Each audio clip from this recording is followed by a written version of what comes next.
Well, the most serious cyber attacks against Estonia happened already more than 10 years ago. And obviously, when you take into account the speed of technological progress, then 10 years is a very, very long time. A lot has changed since 2007. We have done very serious lessons learned. And what we have done is we've defined digital infrastructures as part of the critical infrastructure that needs to be kept going in difficult circumstances, under a lot of stress during times of crises. Cyber is no longer an isolated area. It's increasingly intertwined with other more traditional infrastructures. So when you think of operating power grids or water distribution networks or emergency phone lines, they all rely on cyber infrastructure these days. So obviously governments will have to make sure that cyber infrastructure is resilient, is sufficiently backed up. That's one side of it.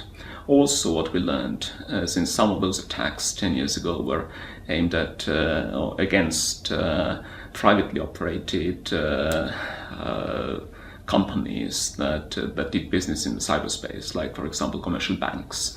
We also realized that much of the expertise in trying to mitigate those threats and deal with their effects lies within the private sector.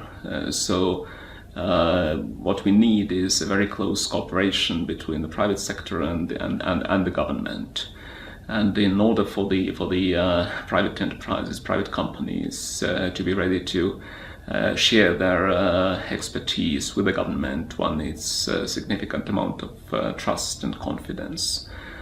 So we have built up a very close partnership between the government and the private sector. Also, what we found out was that there wasn't a very strong international normative base when we experienced the first cyber attacks. We know that it's very difficult to accurately attribute the attacks when they happen in the cyberspace, because then there are no clear national boundaries or borders in the cyberspace like the ones that exist in real world, in the real life.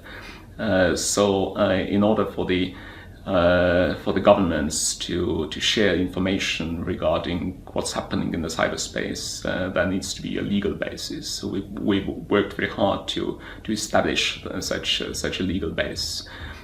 We are happy to be the host country of NATO Center of Excellence for Cyber Defense, which actually deals exactly with these issues and also conducts their own exercises. It's a joint operation that is being co-owned by all the participating NATO nations, but obviously being the host country is a very important both opportunity and challenge for us.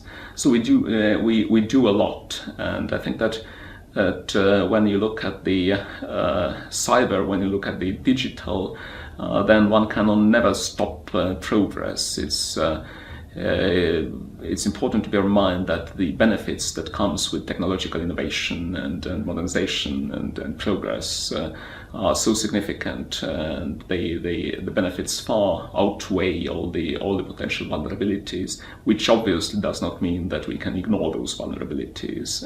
We must constantly work to keep up with those who seek to harm us and address the vulnerabilities and to maintain a very high degree of awareness of the threats and vulnerabilities so as to be ready to take them on.